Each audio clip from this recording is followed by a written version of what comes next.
आएगा। ये मैं साफ बोला था, पहले भर्ती नहीं आएगी, पहले टेंडर आएगा। तो देखिए खुश हो जाइए, 26,382 पदों के लिए कुल मिला के 26,385, जिनमें 172 तो फायरमैन के, 26,210 आरक्षी अर्थात कांस्टेबल के। इसके लिए निविदाएं अथवा टेंडर जारी कर दिया है। टेंडर की जो लास्ट डेट है वो इन्होंने 27 जनवरी रखी है, मतलब 20 दिन के अंदर उस कंपनी को ये टेंडर भरना होगा। ज्यादा देरी भर्ती बोर्ड कर नहीं रहा। भर्ती बोर्ड का कहना क्या है? भर्ती बोर्ड कह रहा है मेल और फीमेल ये दोनों की है। समझे मेरी बात? सिविल पुलिस तो मेल और फीमेल दोनों की है। उसका कहना है कि वे देखो एलिजिबिलिटी क्राइटेरिया वगैरह क्या होगा, 44 पेज का है कि इसमें कांस्टेबल मेल फीमेल, जिसमें वैकेंसी 26,382 है। ये एजेंसियों से निविदा, याद रखिएगा, online application, OMR based written exam. यह परीक्षा ऑफलाइन होनी है, यह परीक्षा ऑफलाइन होनी है। तो इन्होंने पूरी काम के लिए डॉक्यूमेंट वेरीफाई, रनिंग वगैरह सब कुछ कराने के लिए यह सब कुछ माना है। इन्होंने बताया कि आपको क्वेश्चन बैंक तैयार करना होगा 5,000 क्वेश्चनों का। उसी में से क्वेश्चन क्या करेंगे, पेपर बनाएंगे। रिटन एग्जाम में 20 लाख के करीब बच्चे बैठने का अनुमान लगाया है। कितने बच्चे? इन्होंने कहा है कि अबाउट 20 लाख। इस बार हो सकता है 20 लाख से ज्यादा हो जाएं। 20 लाख बच्चे और सीट 26,382। इन सब के लिए ऑफलाइन ओएमआर बेस्ड एग्जामिनेशन के लिए इन्होंने निविदा आमंत्रित की है। क्या किए? निविदा आमंत्रित। जिस भी कंपनी ने बड़े लेवल पर एग्जाम कराए, तो जिसने पहले 2 एग्जाम 41,520 और 49,568 कराया है, उसी कंपनी वो दोबारा फॉर्म भरेगी, उसे मिल जाएगा। एलिजिबिलिटी क्राइटेरिया है एवरेज टर्नओवर कम से कम 200 करोड़ हो, 3 साल का पिछले का। तो ये तो या तो ये टीसीएस इसको कर पाएगी या फिर एनएसईआईटी जिसने जो ग्रुप डी करा रही है, और ये आपका जो है जिसने यूपीएसआई कराया था, ये 2 कंपनी इसको करा पाएंगी। तो इसमें लगभग कितने करोड़ रुपए जमा करने होंगे इससे हमें मतलब नहीं है। 27 तारीख तक इसमें मांगा है।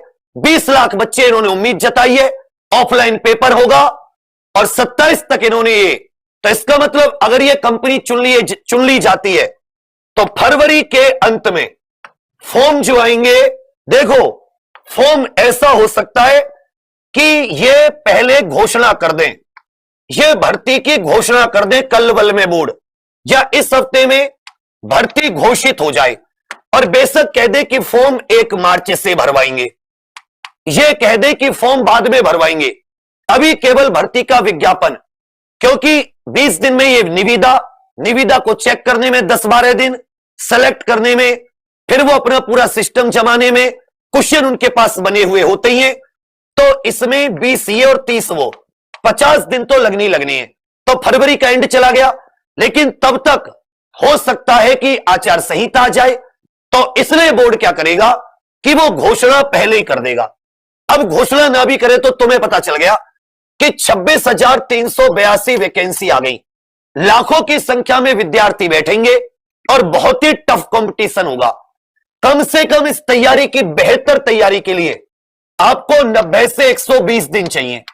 तो 50 दिन तो आपको यही मिल गए जब तक आपके फॉर्म आएंगे। 1 महीना फॉर्म भरने का होता है और 1 महीने बाद उसके कम से कम एग्जाम होता है। तो 30 या 90, 110 दिन, 110 या 120 दिन आपको मिल गए। अब सबको पता है 4 सब्जेक्ट है, हिंदी ऐसी करनी है कि किसी तुम्हारे कॉम्पिटिटर की ना हो। ज्यादातर लोग यूट्यूब या एप्लीकेशन पर सिर्फ लुसेंट हिंदी करा रहे हैं। यूपीएसआई का पेपर देखोगे, पिछला पेपर देखोगे कांस्टेबल का, हिल जाओगे। हिंदी तुम्हें पूरी 37/37, 38 क्वेश्चन जितने भी। इस बार जीके पे विशेष गौर करना है। 190, 120 दिन आपके पास है।